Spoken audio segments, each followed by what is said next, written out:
শাক বলে মুখ পাঁচকাবেন না, আমার রান্নায় কিন্তু অবশ্যই একটা টুইস্ট থাকবে। চলুন তো কি টুইস্ট দিয়ে আমি কলমি শাক বানাই, দেখে নেওয়া যাক আমার রান্না করে।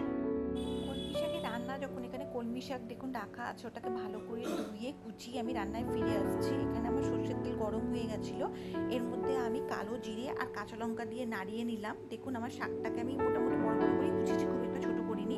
এবার এটাকে আমি ঢেলে দিয়ে ওর মধ্যে একটু নুন দিয়ে দিলাম, দিয়ে এবার এটাকে আমি নাড়াচাড়া করে এটাকে আমি হাফ সেদ্ধ অবধি ঢাকা দিয়ে দেবো। এটাকে কিন্তু আমি কোনো প্রকার জল দিয়ে সেদ্ধ করবো না, আমি এইভাবেই এটাকে রান্না করবো। কলমি শাকটা তাড়াতাড়ি সেদ্ধ হয়ে যায়। এবার দেখুন আমার এটা হাফ সেদ্ধ হয়ে গেছে, ওর মধ্যে আমি একটু হলুদ অ্যাড করে দিচ্ছি। হ্যাঁ, হলুদটা অ্যাড করার পরে এটাকে আমি একটু নাড়াচাড়া করে হলুদটাকে মিক্স আপ করে নিলাম খুব ভালোভাবে। তারপরে আমি ঢাকনা দিয়ে শাকটাকে এবার পুরোপুরিভাবে সেদ্ধ করে নেব। দেখুন আপনাদেরকে বেশ কিছুক্ষণ পরে আমি দেখাচ্ছি শাকটা আমার কতটা ভালো সেদ্ধ হয়ে গেছে।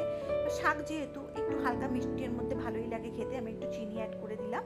এবার আপনাদেরকে তো বলেছিলাম একটা টুইস্ট থাকবে, এটাকে ইলিশ মাছের মাথা দিয়ে আমি বানাবো। ইলিশ মাছের মাথাটাকে জাস্ট নুন হলুদ দিয়ে ভেজে আমি রেখে দিয়েছিলাম আগে।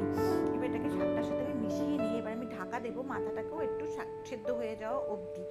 আমি দেখুন ঢাকনাটা তুলে দেখাচ্ছি, শাকটা থেকেও ভালো জল ছেড়ে দিয়ে মাথাটা আমার ভালোভাবে সেদ্ধ হয়ে গেছে। এবার এটাকে আমি ভালোভাবে ভেঙে শাকটার মধ্যে খুব সুন্দর করে ভাজা ভাজা করে মিক্স আপ করে নেব, করে দিয়ে আবার আমি এটাকে ঢাকা দেবো। তার কারণ হচ্ছে যেহেতু ইলিশ মাছের মাথার গন্ধটা শাকটার মধ্যে ভালোভাবে স্প্রেড করে যায়।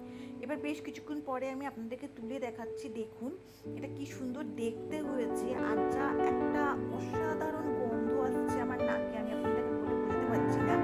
আপনারা তো অনেকভাবে কলমি শাক খান, আমি বলবো একবার ইলিশ মাছের মাথা দিয়ে অবশ্যই কলমি শাকটা বানিয়ে দেখবেন, এটা খেতে কিন্তু খুব টেস্টি হয়। তৈরি হয়ে গেছে ইলিশ মাছ মাথা দিয়ে কলমি শাক। কলমি শাক দিয়ে ইলিশ মাছের রেসিপিটা কেমন লাগলো আপনাদের? অবশ্যই বলবো এটা কিন্তু ট্রাই করবেন, খেতে কিন্তু খুব সুস্বাদু হয়। থ্যাঙ্কস ফর ওয়াচিং রান্নাঘরের গল্প। আমার ফেসবুক আর ইউটিউব পেজটাকে সাবস্ক্রাইব করুন নিত্য নতুন রেসিপি পাওয়ার জন্য।